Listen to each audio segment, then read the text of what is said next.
ESO's Midyear Mayhem PvP event is just around the corner, and you might be watching this in preparation wondering what are the absolute best ultimates for PvP in the Elder Scrolls Online. Welcome back, gang. It's Deltia from Deltiasgaming.com, and I'm going to give you my list of the best ultimates in the game regardless of the class and playstyle. This video will cover offense and defensive ultimates, how and why they are so effective, and how you can use them on your various builds. PvP in ESO is a lot of fun, but if you aren't prepared to survive, move, and provide burst damage, you'll end up dead and frustrated. So let's fix that. Special thanks to my Patreons for sponsoring this video, and if you wish to be featured in end credits of future videos, link in the description below. Thanks for watching.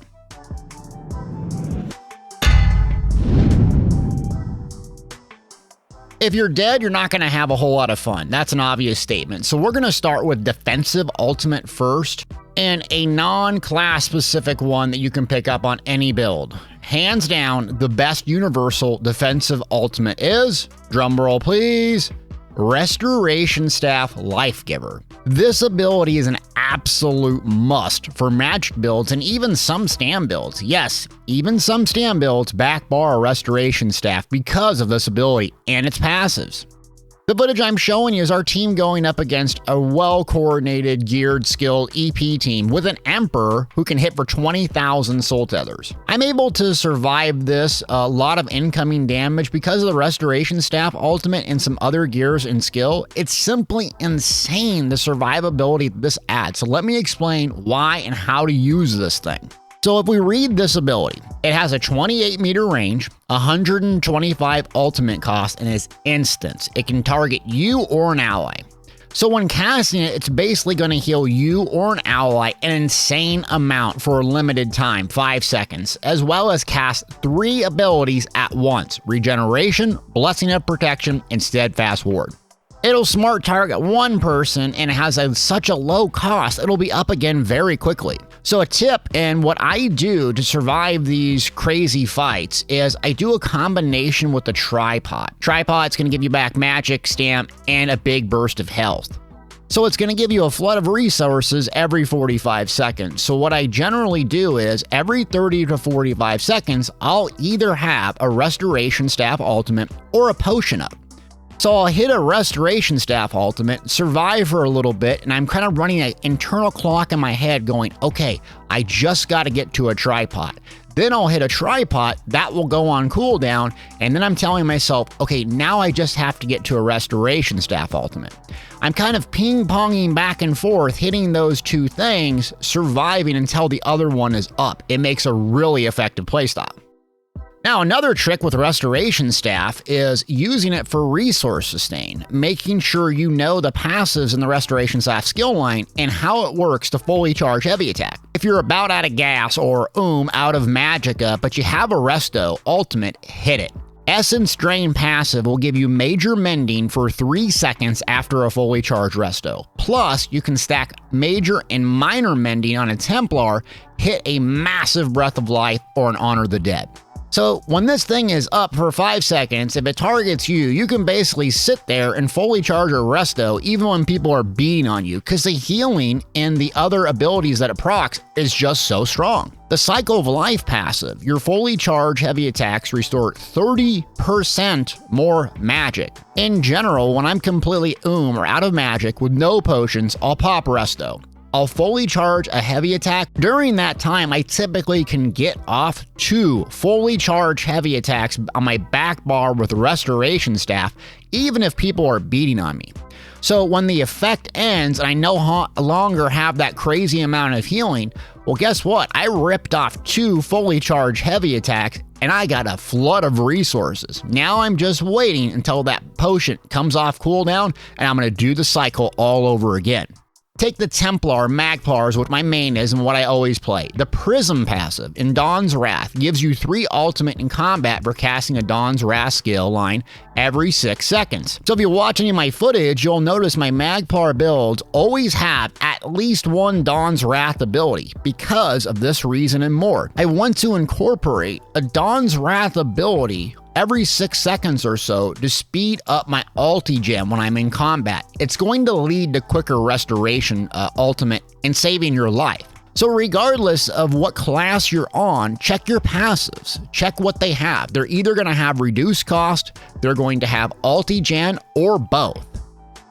And even if you're on a stand build, you can technically run restoration staff, especially on a tank. However, typically stand builds run sword and shield with the sword and shield ultimate. That's another really, really good one. But I consider the restoration staff, if I had to pick one, that's what I would pick, because it's not only good for you, it's good for your team. You can use it for resources. It's absolutely insane in a duel. Love it. Now let's switch gears and talk about offensive ultimate. If you had to pick one Deltia, what would it be?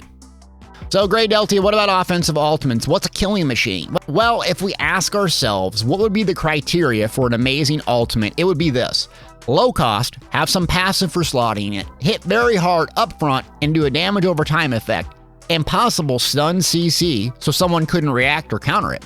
Well, it has to be Dawnbreaker of Smiting from the Fighters Guild, and it's my all-time favorite and most useful offensive ultimate. Even if you're Magicka build, hear me out on this. I've used Dawnbreaker even on Magic builds, and why it does physical damage. It's going to scale off your highest stat, so it can even melt and nuke on Magic tunes. If we read the ability, it has a small animation of 0.4 seconds, a low ultimate cost of 125, conal damage, so meaning in front of you, not in a 360 radius, slams down, physical damage, stun, and damage over time. What makes Dawnbreaker of Smiting so strong is the stun. This alone makes it offensive and defensive ult, especially for classes that lack a lot of CC and stuns like the Necromancer and Warden, and the Templars who are not using Javelin or toppling charge.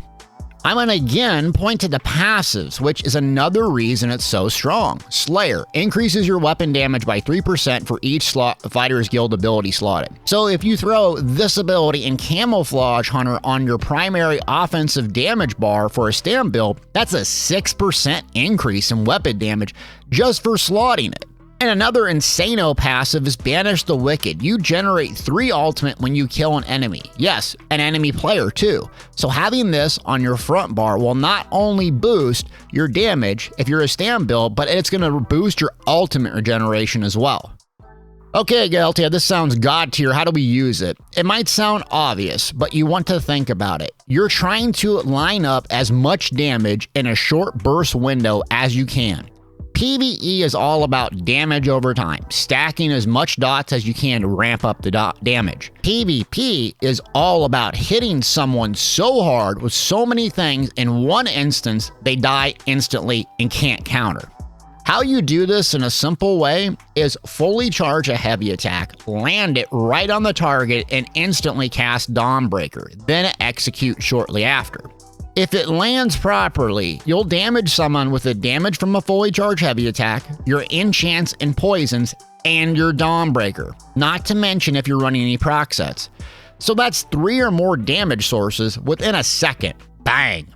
Then if you hit someone with an execute shortly thereafter, like Executioner for two-handed or Whirling Blades from dual wield, and instead of some complex rotation and series of clicks, you hold down a heavy attack, ultimate, one ability. It's much, much simpler and easier to pull off. I'm going to again point to the passives to illustrate this because you're starting to see a trend. Passives, passives, passives. Two-handed has the follow-up passive. When you complete a fully charged heavy attack, your next direct damage attack within 7 seconds deals an additional 10% damage.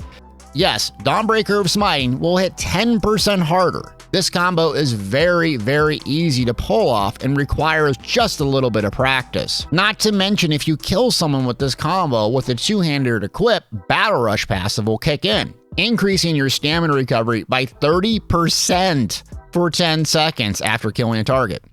So bar setups and what I do typically, on nearly all of my PvP builds, I have an offensive and defensive ultimate. And you're not limited to the ones that I've mentioned. See, each class has very powerful ultimates as well. General rule of thumb that I follow is having my offensive damage ult on my front main spammable. So Burst, offensive ult, Dawnbreaker, Smiting, Mage's Guild, there's a million other good choices. Backbar, my defensive ult, healing, and buffs. Restoration is my go-to considering Sword and Shield is also very good for stamina. On your back bar, you're going to prioritize buffs, longest to shortest, and then launch into an attack. Also consider using your defensive ultimate preemptively when charging into a breach keep, launching into attack, and so on. You don't have to wait to get focused down to use it. And consider using your offensive ultimate for defensive purposes. When your healer is getting focused, smash a DB and flatten those enemies, peeling and giving your healer a break. And when in doubt, when you're very new, double bar a class-based defensive ultimate and heal. Seriously, if you're a Templar, you get frustrated easily, double bar Remembrance, or something that doesn't require a weapon. Double bar Breath of Life.